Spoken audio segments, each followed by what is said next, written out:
So, do you need to create a website for your book? Do you need an author website, whether it's for one book or your whole author brand? So if you've already got 3 or 4 books written, do you need to create, or is it beneficial to create a website for this brand, or an individual book? Firstly, I would never create a website for an individual book. I'd create a website if I was writing a book and planning on releasing more in the series or just more under my name, and in which case the website would just be myname.com. So I've not actually done that. So I say that, but I've not actually done that. I've got, my website is an extension of my limited company. So I've already got my limited company domain, and then I've just added a, what's it called? Is it a subdomain? There's an official term for it, but it's essentially books.cyberphoenixlimited.com.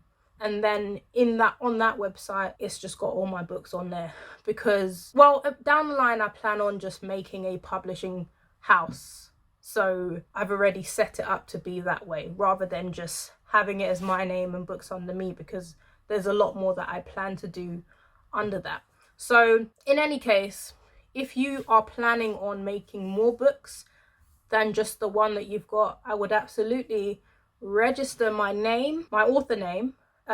So whether that's your pen name or your name, you just register that and you make that website dedicated to your books. And that is whether you are selling them yourself, because you can obviously order your author copies.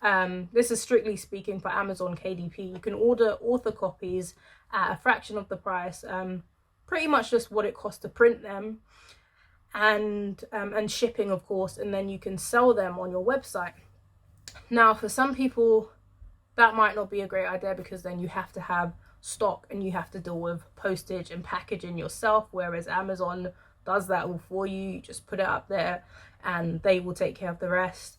But if you actually have a successful like e-commerce business already, or you do your own events and you want to sell your books that way, and you want to keep more of your royalties, then you won't mind really doing that or taking your books to these events, because I do order author copies to go to these different events, and I take my books there and I sell, and I make a lot more money than I do from the royalties that Amazon pays me. But Amazon still handles most of it for me, because most people are not coming to these events, and worldwide I have buyers worldwide that have access via Amazon, and that's not me shipping to Canada, Germany. That's Amazon handling all of that at no extra cost.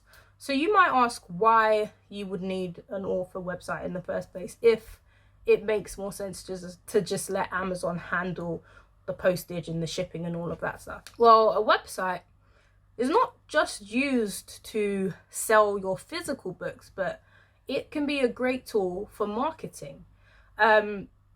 People tend to use social media. I use social media as well. But the thing about social media is you don't get an email list with social media. You can have your following, you can have 10,000 people following you on Instagram, you can have your Facebook groups, but what you don't have is an email list that you can convert, that you can send updates to, that you can let know when you have deals, or if you've just got a new book coming out. You can't engage with them like that, and social media conversions are very low. So if you post, oh guys, I've got a new book out, you might get a few clicks out of 100, out of 1,000, out of 10,000 people. It doesn't guarantee that 10,000 people are going to go and click that link, because they don't necessarily care. They're not necessarily going to see the post. But what you have when you have an email list or a website that people have actually gone out of their way to sign up to, is people that actually care about your books, your brand, your writing. People that are actually fans of yours are now on this list, and you have access to them. So in that way, in that sense, having a website is better than social media. I would definitely recommend you have both. So if you've got all your social pages, they should all link back to your website, and vice versa. Your website should link to your social pages, so they can grow and give you that, reputation, which will help you sell more books, and makes you a lot more shareable. And also, when you have a loyal following, such as one from an email list that, again, genuinely have come to your website and signed up and want to know more about you, when you make that next book release, their attention, their immediate gravitation to and purchases of that book are going to rank you crazy. They're going to rank you in a big way. So even if you put your book out and you've got like 1,000 people on your list, and let's say even if only 5% of those people go over to Amazon and buy your book, that's going to make a big difference initially. That's going to bring your book to a bestseller within its category within this time period. And that might not last, but what it does is brings more people to the forefront. So more people will be able to see it, they might check it out, and also you'll get your reviews a lot easier, because you can say to your following, you can email and you can say, guys, I've got a new book out, if you buy it, please leave a review, it helps greatly, and so on and so forth. And you can get your reviews a lot easier, which also gets a lot more attention. Another thing is that if you've written a novel and you wanted to do a spin-off of a character, or just something that you don't necessarily want to put in a whole new book, you could write 2,000 or 3,000, 5,000 words, whatever it is you want to write to keep your readers engaged or prepare them for that next book. You can do that and they'll really appreciate that. And another thing is you can run ads on there. You can have ads all over your website, and then that's another stream of income. So websites are definitely the way to go. And like I said, I would definitely have both social media and websites and have them working together with each other. So it's quite easy to set up if you're not particularly tech savvy.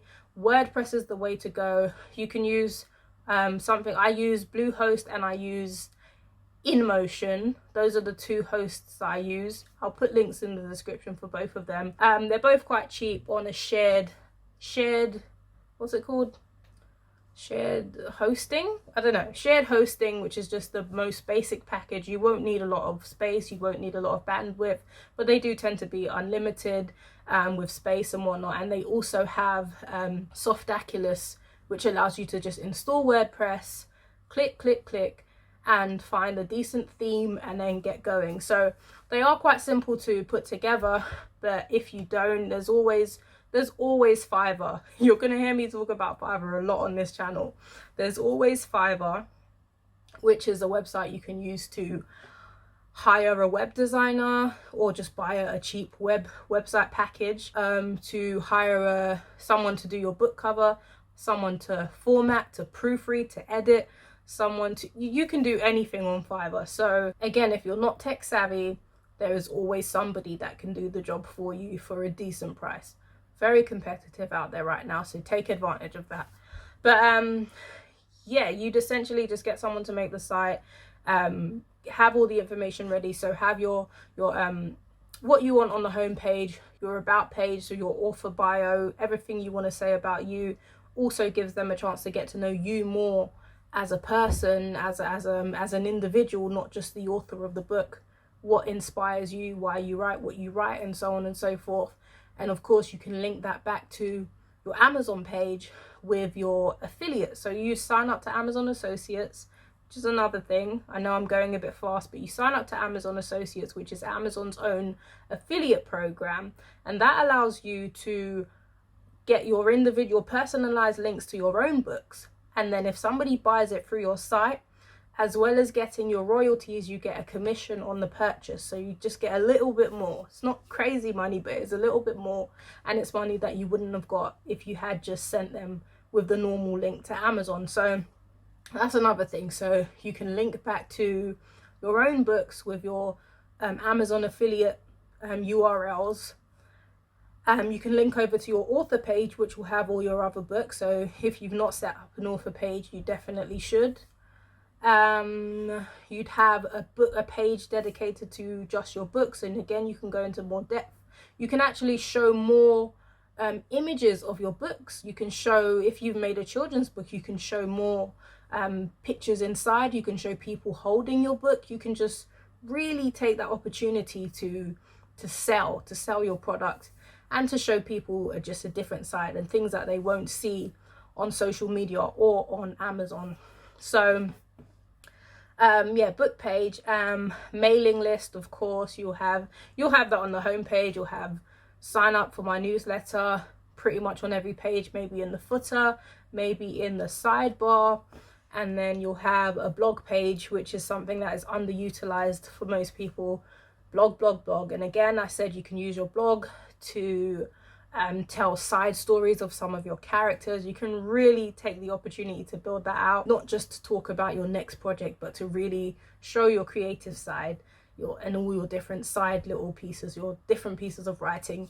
And what that will do is, again, it will just help the reader, or help your fans identify with you more, and just really like what you produce and like you as an author, and that creates loyalty. So yeah, just get your website done, get your books on there, and really use that space to market and pre-sell, because that's really going to help you rank in Amazon. It's going to help you sell more books in the long run. And then regardless of what happens, so if Amazon were to shut down, God forbid, if any of these social platforms were to shut down, I had a page for one of my businesses that had over 200,000 followers, and it just got deleted with no explanation.